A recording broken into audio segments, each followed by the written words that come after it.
Hello everyone, your time is valuable, so we're gonna move quick. Warhammer Fantasy IV is the lovable latest installment of Warhammer role-playing in the old world, but oh my god, is finding any rules you're looking for an absolute nightmare! Case in point, I searched rules Warhammer Fantasy Roleplays 4th edition. No results, no one has any idea, no one has a clue, not even on Reddit, they're just fucking jacking each other off. Lucky for you, however, my group and I scoured the books and extracted all the worthwhile info and compiled it.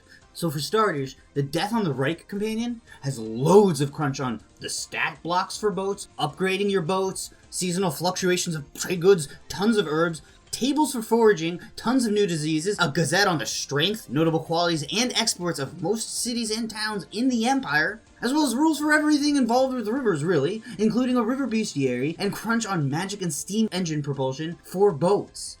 Next, there's the Enemy in the Shadows Companion, which comes with a bevy of options for the far-flung traveler, replete with crunch and stat blocks on a variety of mounts and vehicles, as well as things like mounted combat and riding and vehicle mishaps. There are also a variety of new rules for traveling, including endeavors centered around traveling, some of which are very useful. With these rules, though, comes weather tables, and with those, the possibility of catching a cold or even pneumonia.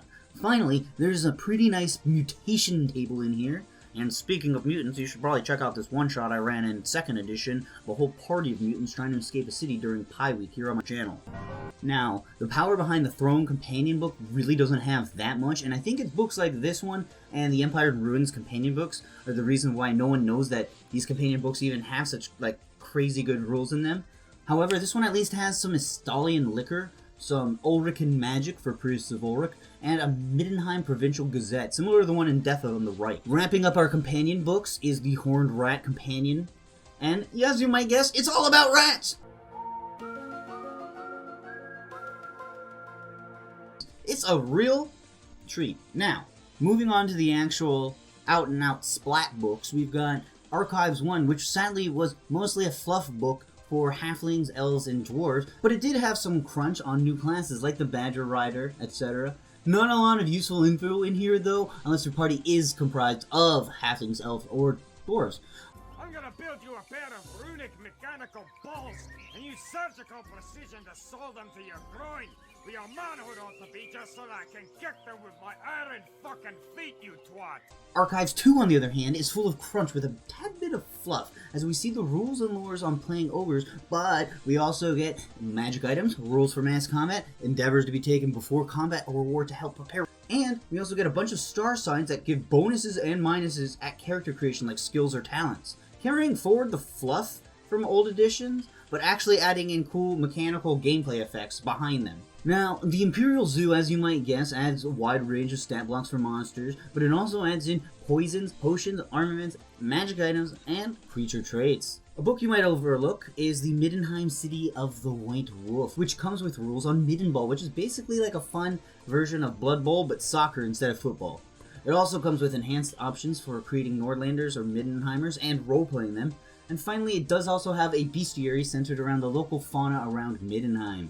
A bit more useful, however, is the Blood and Brambles book, which is a neat book full of hedge spells and witch spells. It has a few cool NPCs and plot hooks, and it has these really neat little printout cards with the spells on them for ease of use while playing. It also lets you send people to the mirror dimension. Sulasara's Spells of Syphilis comes with 3 new spells for each of the Winds of Magic for proper practicing wizards of the old world. These range in usefulness from not at all to horrifyingly efficient.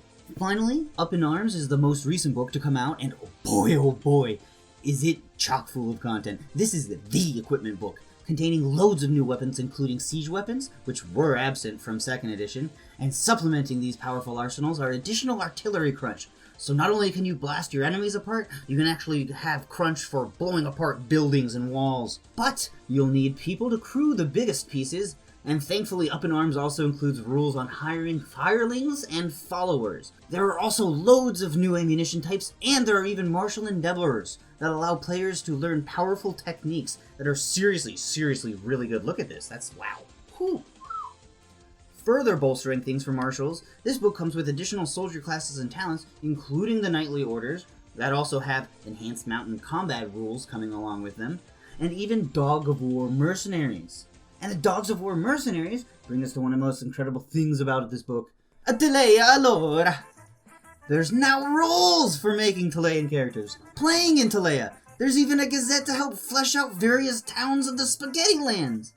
As someone who is currently playing a Talea Boo engineer, this is possibly one of my favorite SPAT books so far. I can't wait to get into trouble in Talea, and when I'm running from the libraries and workshops of Miragliano after absconding with priceless blueprints, my DM will be able to consult this book for the new pursuit rules to see if I'm caught and beaten publicly. I hope I am. Thanks for listening to my TED Talk. Go fuck yourself.